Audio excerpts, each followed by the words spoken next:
네, 저한테 또 그런 인생을 바꿀 만남들과 경험들이 또 몇 개 있었는데요. 그런 얘기도 좀 아울러 드려볼까 합니다. 음, 먼저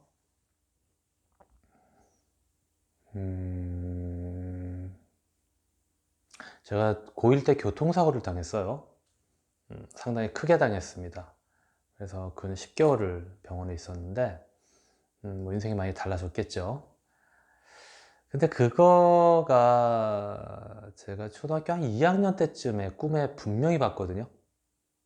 웬 청년이 하얀 운동화를 신었는데 하나가 벗겨지면서 발 뒤꿈치에서 피가 철철 나고, 그리고 택시 운전사와 어떤 아저씨에 의해서 택시에 황급하게 태워지는, 그거를 제가 초등학교 2학년 때 봤단 말이에요. 근데 어, 잊어버리고 살다가 제가 교통사고 나는 딱 그 상황이 딱 그랬거든요. 그 흰 운동화가 선명하죠. 왜? 그날 제가 전날인가 새 운동화를 신고 자전거를 타고 횡단보도 가다가 치인 거거든요. 그리고 그게 저라는 걸 분명히 알겠더라고요. 대체 이게 뭐지? 하는 겁니다. 예. 그러니까 사람이 질문이 있어야 동력이 돼서 답이 있는 법인데, 이런 식의 질문거리들이 있는 거죠. 내가 미래를 본 건가? 또 훗날 생각한 거지만 평행우주 뭐 이런 것들, 내가 정말 어, 그런 것들을 정말 보는 건가? 인간이라는 건 원래 이런 존재인가? 뭐 이런 물음들이 막 생겼겠죠. 그래서 어, 그 이제 초등학교 3학년 때 당시에 되게 유명했던 다큐멘터리가 있습니다. 코스모스라고. 그래서 서점에 그 다큐멘터리를 너무나 깊게 봐가지고 코스모스 책을 사러 갑니다. 초등학교 3학년. 서점 아저씨가 팔지를 않아요. 좀 더 크거든 오라고. 그 이후로 하늘에 대한 관심은 상당히 깊어졌고, 서울 토백이었던 저는 20대 이후로는 하나님께 그렇게 기도를 하죠. 은하수가 보이는 곳에서만 살게 해주세요. 실제로 저의 인생 상당 부분은 은하수가 보이는 곳에서 살았습니다.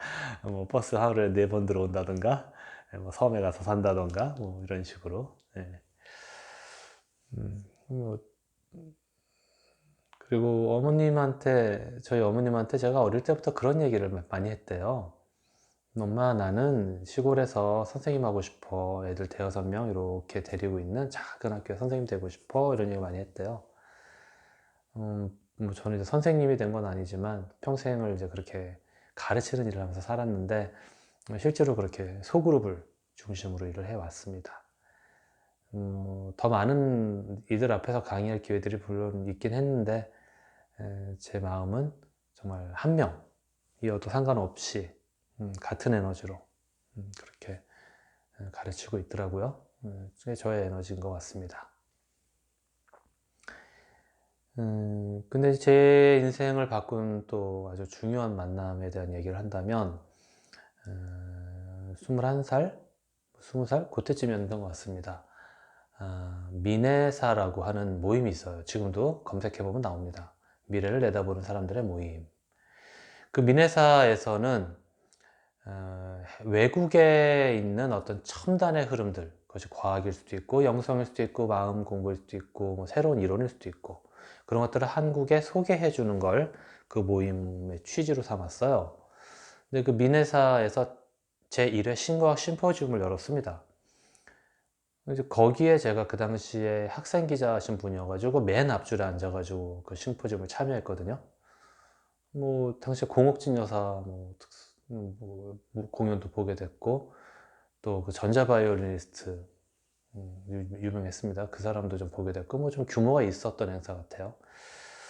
근데 그게 중요한 게 아니라 거기에는 신과학, 소위 말해서 뭐 연구 동력, 뭐 채널링, 뭐 그런 얘기들을 막 하는 사람들이 심포지움을 한 거란 말입니다. 그러니까 희한한 얘기들을 그때 많이 들었겠죠. 근데 그게 뭔지를 몰랐었어요, 저는. 기본적인 지식이 워낙 없어가지고. 근데 아주 특별한 강사가 하나 있더라고요. 나사 연구원이었대요. 자기의 꿈은 나사에 있는 기술을 민간에게 전파하는 거랍니다. 그래서 그분이 해준 게 뭐냐면 이미 한 게 있대요. 그러면서 한 게 뭐냐면 바로 하기스입니다. 하기스. 네. 우주정거장이나 우주선에서의 그 외계를 나간 그 우주인들이 소대변을 그 기저귀에서 해결을 했던 거고, 그 기저귀를 우리 일반한테 그분이 빼앗았던 거예요. 그래서 엄마들이 많이 자유로워졌죠. 세상을 바꾼 기술이죠. 그러면서 또 하나 자기가 준비하는 기술이 바로 지금 말로 하면 원격 의료입니다. 왜냐하면 그 원격 진료, 원격 의료가 보스턴에서 그 우주정거장 또는 우주선까지의 그 통신을 통해서 그 사람들의 건강 상태를 알 수 있었다는 거예요. 그 당시에 이미. 그러니까 환자가 발생했을 때 구급대원이 또는 뭐 자기 건강을 그렇게 통신으로 알려만 줄 수 있다면 병원에서 골든아워를 확보할 수 있다는 거죠. 자기는 그걸 꼭 하고 싶다고. 지금 우리 그때 많이 와 있죠. 그때마다 저는 그 생각이 납니다. 그분 생각이. 근데 이것보다 더 중요한 게 있었어요. 바로 대단히 유머러스한 분이었는데 한 요 정도 두께 되는 요보다 조금 작은 이렇게 패드를 하나 이렇게 손에 잡으시더니 공업용 토치는 보통 7000도까지 가죠. 공업용 토치를 여기다 푹 하고 쏘시는 겁니다. 그래서 손으로는 여기를 이렇게 딱 잡고 있어요. 패드를 딱 잡고 토치를 팍 쏘는데 두께가 요 정도 됩니다. 근데 그 공업용 토치를 당시에 그분이 갖고 오신 건 3000도짜리라는데 푹 쏘면서 너무 재밌는 얘기를 우리한테 하시는 거예요. 우리는 웃고 떠들다가 시간이 간 줄 몰랐어요. 근데 이분이 그러는 거예요. 갑자기 정색을 하시면서 얘가 지금 내가 10분을 쏘고 있는데 제 손이 멀쩡합니다. 갑자기 우리 충격받았죠. 우리 이게 지금 돌이어도 손이 익었을 것이고 저는 맨 앞에 있기 때문에 그 불꽃이 얼마나 센지 알거든요. 정말 무슨 푹 하면서 로켓 소리가 나는데 이분이 맨손으로 그걸 지금 10분 가까이 잡고 있었는데 손이 아무렇지도 않단 말이에요. 이게 철이어도 돌이어도 뭐 플라스틱은 말도 안 되고 대체 저게 뭐지? 라는 걸 거기 있는 해괴한 연구를 평생 한 사람들이 뻥 찐 거예요. 그래서 그분이 묻습니다. 이게 대체 무슨 물질일까요? 이 물질의 조건은 위로 3000도, 마이너스 250도를 견디고 가볍고 재활용이 가능합니다. 그러는 거예요. 우리들의 상상이 그런 소재가 지구상에 없다는 데 도달하자 거기에 수많은 청중들과 연사들이 패닉에 빠졌습니다. 아무도 대답을 못해요. 장난도 농담도 못합니다. 이게 뭐지? 하는 거죠. 그러면서 그분이 들기를 이게 바로 우주 왕복선의 타일입니다. 챌린저호가 폭파된 것은 바로 이 타일 몇 장이 떨어졌기 때문입니다. 근데 지금 우리가 공식적으로는 챌린저호가 연료상에 그 문제가 생겨가지고 폭발했다고 이렇게 얘기하거든요. 뭐 언제나 음모론은 있죠. 자, 이분은 그렇게 우리 앞에서 증거를 보이시면서 이게 우주 왕복선의 타일이고 이 지구상엔 이런 물질은 없습니다. 나는 이것을 51구역에 들어가서 외계 비행체의 엔진을 연구한 적이 있었고 지금 이런 천기누설을 내가 할 수 있는 것은 영화 인디펜던스 데이에서 51구역이 손잡이까지 똑같이 다 노출됐기 때문에 이제는 말을 할 수 있는 겁니다. 이렇게 얘기를 하시는 거예요. 이 일은 저한테 와, 내가 보지 못하는 세계가 분명히 있구나. 그 당시 크리스찬인 저한테 외계인을 인정한다는 건 이제 신관 전체가 다 바뀌는 얘기거든요. 예, 당연히 종교가 다 바뀌죠. 다 흔들리는 얘기입니다. 그러면서 그 외계인의 존재를 그냥 전제한 채로 그 다음 이야기들이 시작됩니다. 어마어마했죠, 얘기들이. 네. 그래서 그다음부터 저는 SF 영화를 볼 때 그 배경은 이미 있는 기술이고 순차적으로 공개될 기술이다. 그거 다큐로 본다. 이렇게 강의도 하고 저도 이렇게 보고 있습니다. 자, 그러면서 또 하신 얘기가 뭐냐면 스타워즈 계획이라고 아십니까? 그러는 거예요. 그게 1980년대 그 미국 레이건 대통령이 지구 대기권에서 ICBM을 터뜨리겠다는, 그래서 지구 전체를 위성으로 덮겠다는 그 계획이었거든요. 근데 소련이 붕괴했다. 그래서 그럴 수 있는 나라가 없어졌다. 라는 현재 상황에서 그 스타워즈 계획은 과연 어떻게 됐을까요? 그러는 거예요. 그럼 하시는 말씀이 바로 이것이 바로 인터넷입니다. 그러는 거죠. 우리는 인터넷이 그 대학 간의 학술망이 발전했다 이렇게 배웠잖아요. 교과서에서. 근데 실제로는 바로 그 위성망인 거죠. 그러면서 그 당시에 이미 그 위성망의 성능은 전 지구상 가정에 3D 홀로그램 방송이 가능한 그런 정보 처리의 능력이 있다. 이렇게 설명하셨어요. 자, 그대로도 많은 위성이 올라갔겠죠.